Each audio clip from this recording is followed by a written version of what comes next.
એક તરફ ખાતરના ભાવમાં વધારો, બીજી તરફ પેટ્રોલ ડીઝલના ભાવમાં વધારો અને હવે તો ખેડૂતો માટે એક નવી સમસ્યા સામે આવી છે। શું છે સમગ્ર મામલો એની વિગતે ચર્ચા કરીશું। નમસ્કાર, હું છું ઉજ્જવલ અને આપ જોઈ રહ્યા છો નિર્ભય ન્યૂઝ।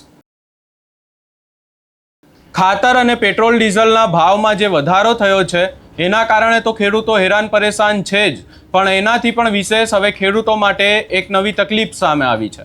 હવે વાત એવી સામે આવી છે કે તમે પેટ્રોલ પંપ ઉપર જાઓ અને જો તમે ખેડૂત હોવ એટલે તમે ડીઝલ પુરાવો તો એની સાથે તમારે ઓઇલ ફરજિયાત ખરીદવાનું અને આખી બાબત સામે આવતા જ લોકોમાં પણ ભારે આક્રોશ જોવા મળી રહ્યો છે। ખાસ કરી અને અમરેલીના પેટ્રોલ પંપ ઉપરથી આખો કિસ્સો સામે આવ્યો છે અને હવે આ આખી બાબતે આમ આદમી પાર્ટીના નેતાઓ પેટ્રોલ પંપ ઉપર પહોંચ્યા અને ત્યારબાદ શું થયું એ દ્રશ્યો ઉપર પણ નજર કરીએ। હવે અત્યારે અમે બધા ખેડૂતોના ફોન આવતા માણેકવાડા પંપે હાજર છીએ।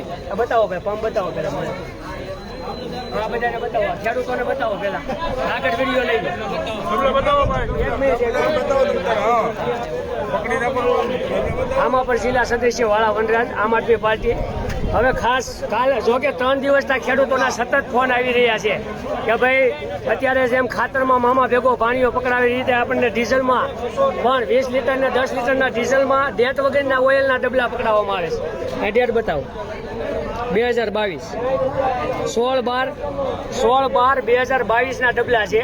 અને ભાઈ આ ખેડૂતને પૂછો, ભાઈ તમને શું અત્યારે કહે છે પંપેથી શું કહે છે ડીઝલમાં? કે 20 લીટર દેવું કે 20 લીટર સાથે ડબલું દેવામાં આવે છે। અને એક બાજુ અમરેલીથી કલેક્ટર દ્વારા, અધિકારીઓ દ્વારા, સરકારી બાબુઓ દ્વારા જાહેરાત કરવામાં આવે છે મીડિયાથી કે ભાઈ ખેડૂતોને કોઈ લાઇનમાંથી ખેડૂતો સ્ટોક કરે છે તો આવું ડીઝલ ઓઇલ અને અત્યારે પેટ્રોલ પીવામાં કામ આવે છે। તમામ લોકો રાત દિવસ લાઇનમાં છે।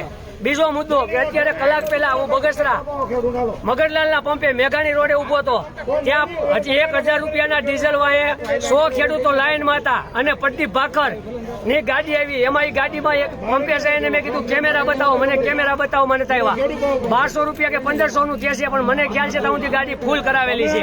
એટલે કેમેરા ચેક કરાવો, એટલે નેતાઓની ગાડીઓ ફૂલ કરાવવાની છે। ખાલી ને ખાલી મત જોઈતા હોય ત્યારે તમને ખેડૂત યાદ આવે છે। અને તમામ રાજકીય લોકો એક બાજુ સરકારી સ્ટન્ટ કરે છે કે કાફલો ઘટાડ્યો, ગાડીઓ ઘટાડી, તો અમે જયારે મત લેવા આવ્યા હતા ત્યારે અમે ખેડૂતોને કીધું હતું કે તમે અમને મત આપો, તમારી સમસ્યા ગમે ત્યારે હોય તમે અમે તમારી સાથે ઉભા રહીશું।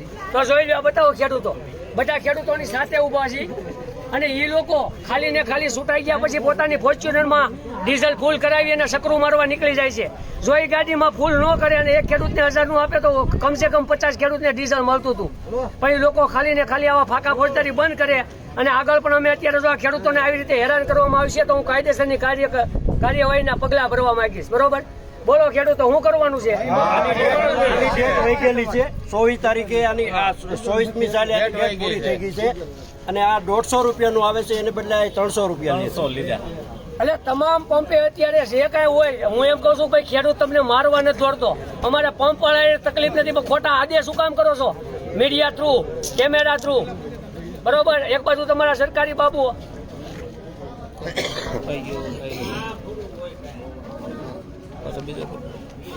ચાલુ જ છે, પેલા બતાવી પેલા